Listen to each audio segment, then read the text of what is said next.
প্রিয়জনেরা, প্রভু যীশু খ্রিস্ট আপনাদের অনেক বেশি প্রেম করেন। প্রত্যেক দিন উনি নানা প্রকারে আপনাদের সাথে কথা বলেন। একদিন উনি আপনাদেরকে কোনো প্রতিজ্ঞা করেন, আরেক দিন উনি আপনাদেরকে পরামর্শ দেন, আবার আরেক দিন উনি আমাদের অনুযোগ করেন যাতে আমরা অনুতাপ করি। নানাভাবে উনি আমাদের সাথে কথা বলেন। উনি আমাদেরকে বলেন কি করা উচিত, আবার কি করা উচিত নয়। এই সবই হচ্ছে ঈশ্বরের বাক্য। আমরা যখন ধ্যান দিয়ে শুনি তখনই আমরা আশীর্বাদ পেতে পারি। আজকে উনি একটা প্রতিজ্ঞা দিচ্ছেন, আপনার পরিবারের জন্যই দিচ্ছেন। গীতসংহিতা 122:7 পদে লেখা আছে, তোমার প্রাচীরের মধ্যে শান্তি হোক, তোমার অট্টালিকার মধ্যে উন্নতি হোক। আপনাকে শান্তি ও সমৃদ্ধি দিতে চান।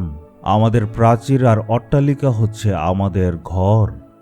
আপনি বলছেন, অট্টালিকা কোথায়? আমরা তো সাধারণ ঘরে থাকি, কুড়ে ঘরে থাকি। ঘর যেমনই হোক, সেটাই হচ্ছে আপনার জন্য অট্টালিকা। পুরনো ঘর হতে পারে বা বড় ঘরও হতে পারে। আপনি যেই ঘরে থাকেন সেটাই অট্টালিকা। প্রতি ঘরে দুটো আশীর্বাদ থাকতে লাগে। এই দুটো খুবই দরকারি, কিন্তু কি সেই আশীর্বাদ?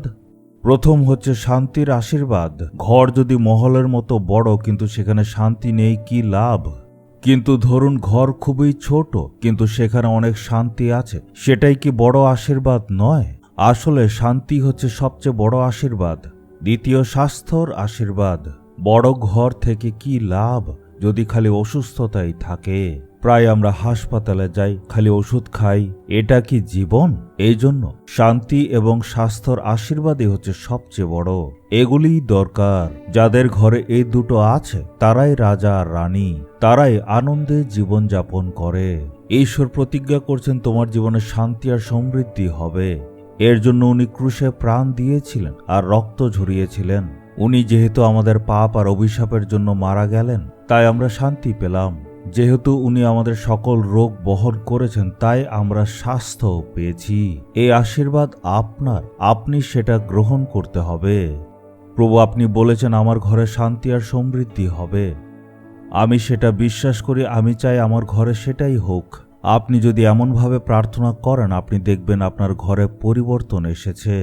আপনি কি সেটা বিশ্বাস করেন? যদি বিশ্বাস করেন, আজকে আপনি আশীর্বাদ দেখতে পাবেন।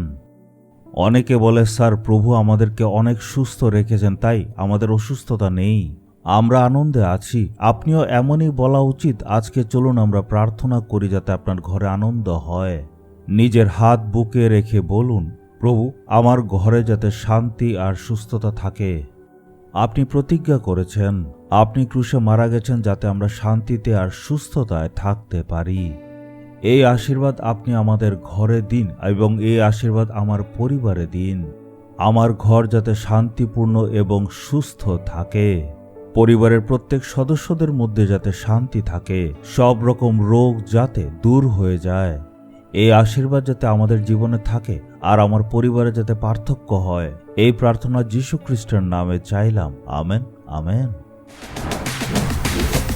জিসাস রিডিমস বেঙ্গলি ইউটিউব চ্যানেলটি সাবস্ক্রাইব করুন। বেল আইকনটি ক্লিক করুন